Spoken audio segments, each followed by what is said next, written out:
Here at Bone Dry Wood Fuel, we take low-grade forestry residues. We store it here on site, anything up to 14 months to dry and season it. We then chip it and send it out to our biomass fuel customers. We started here 12 years ago with 2 customers, and now we have nearly 60. Anything from chicken farms to large hotels to schools and numerous places within the Exmoor National Park. And what are the most challenging aspects of your role?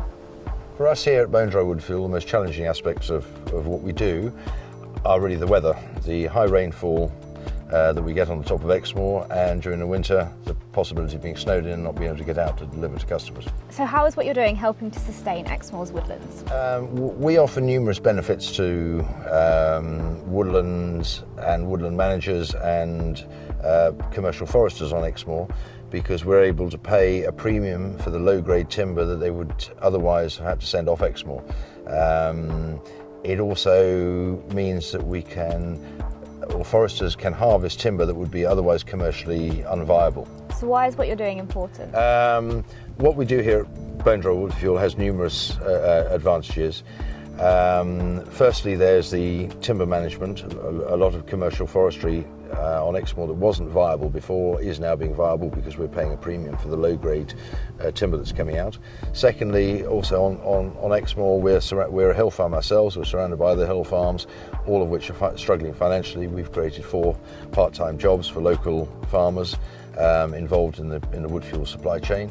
There are also all the associated jobs with the forestry harvesters that we've helped enhance, and probably the most important thing is the carbon emissions. We supply over 60 boilers now, and the combined total of carbon savings on those 60 boilers is quite substantial. So what advice would you give to members of the public looking to help conserve Exmoors Woodlands? Right, some advice I'd give to the general public to help conserve and enhance Exmoors Woodlands would be threefold. The firstly would be to invest in renewable technologies, as we have done here, and buy fuel from renewable, sustainable sources. Secondly would be to, as we have done here, plant trees in as many areas as you possibly can.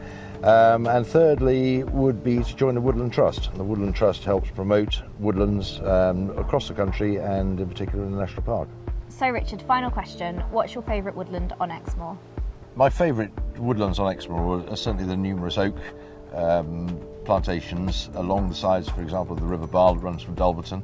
There's the most spectacular, beautiful woodland, especially in the spring with the daffodils and the bluebells coming up. But most of our timber comes from the conifer plantations. These have only been planted since the 60s on Exmoor, and admittedly a lot of people don't like them because they're not part of the natural landscape. They do provide commercial quantities of timber which wouldn't otherwise be available.